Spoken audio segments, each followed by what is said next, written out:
Celle où il est l'or, monseigneur, par exemple, Sylvie. C'est qui, vous le savez, à 2h du matin, il sera 3h. Nous allons donc devoir changer nos montres et nos horloges. Alors nous, on râle parfois parce qu'on a l'horloge du four, la radio réveil, il y a 3 horloges à changer. Mais c'est rien par rapport au travail qui attend l'horlogère de l'Élysée que vous êtes allé rencontrer. Parce qu'il y a un nombre de pendules à remettre à l'heure, de Sylvie. En plus, elle n'est pas que à l'Élysée. Ben oui. Elle intervient vraiment sur des sites muséaux, etc. Donc, il y a une cinquantaine quand même de pendules à remonter à l'Élysée et sur tous les sites.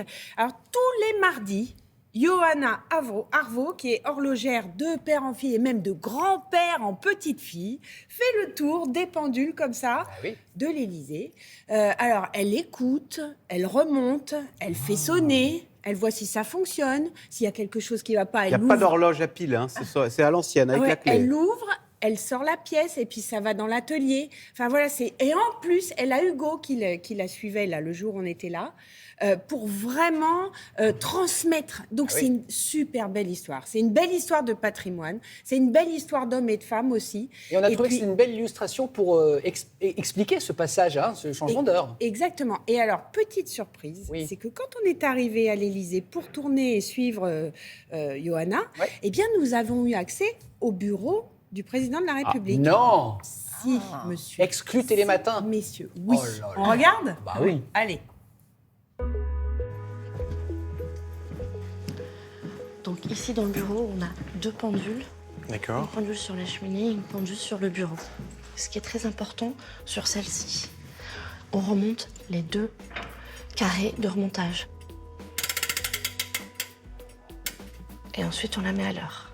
On fait toujours sonner les demi-heures et les heures. Qu'est-ce qu'elle a de particulier, cette pendule ? La particularité, c'est qu'elle se trouve dans le bureau du président. Elle sonne et on nous demande généralement d'arrêter les sonneries lors des allocutions présidentielles, justement, pour pas déranger les discours et pour pas que l'attention se focalise sur la pendule. C'est assez rare d'en voir de cette taille-là et de cette époque en si bon état. Et surtout dans ce bureau-là, c'est assez impressionnant quand même pour les premières fois. Donc sur celle-ci, ce qui est important, il n'y a pas de sonnerie. Ensuite, c'est une double face. Le système d'aiguillage va faire que si on fait bien notre travail en mettant à l'heure de ce côté-ci, de l'autre côté, ça se met à l'heure automatiquement. On vérifie, ici c'est bon, et de l'autre côté c'est bon. Ok, d'accord. Ici on est dans le salon vert. La particularité de celle-ci, on n'ouvre pas par l'avant, mais on tourne, on pivote. D'accord. Voilà, hop. On la remonte des 2 côtés et on la met à l'heure. C'est une chance que j'ai eue d'entrer dans cette entreprise. Elle m'a ouvert toutes ses portes et que j'aurais sûrement jamais eu l'occasion de visiter et surtout de remonter ces pendules.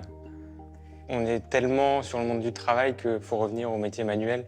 C'est beaucoup plus intéressant et gratifiant.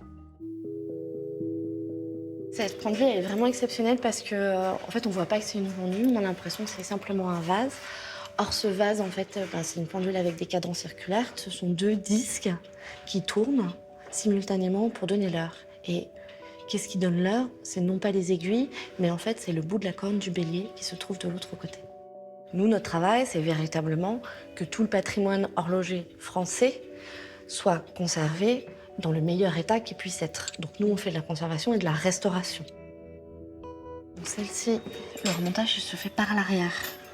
Donc on tourne délicatement la pendule. La lunette, c'est une baïonnette. Hop, on tourne la baïonnette. On l'enlève. On remonte le mouvement. Et la sonnerie. Ah, moi, je suis ultra épanouie dans mon travail. Pouvoir travailler dans des lieux aussi prestigieux, y avoir accès quotidiennement, c'est un vrai privilège. Wow. Sylvie, exceptionnelle, hein, l'horloge à disque. Elles sont toutes très anciennes, naturellement, ces horloges qu'on remonte avec la clé. C'est vraiment le patrimoine français. C'est exceptionnel. Et puis d'avoir comme ça Johanna qui est au chevet finalement de tout ça, qui vient tous les mardis vraiment regarder les pendules. Alors là, on voit par exemple la pendule à portique installée. Ah non, alors ça, oui, voilà. La pendule à portique installée dans le bureau du président. C'est une pendule de l'époque l'époque Louis XVI. Et vraiment, elle est inspirée de l'architecture antique. Elle est en marbre et bronze doré. Donc, c'est une mini-architecture parce que aussi l'horlogerie, c'est ça. C'est qu'il y a un savoir-faire derrière. Et vous avez vu ce que disait Hugo. Revenons au métier de la main. C'est ça aussi, tout ça, de préserver ce patrimoine-là. Donc, de garder ces belles pièces dans nos institutions, c'est une très, très bonne chose. Merci Sylvie.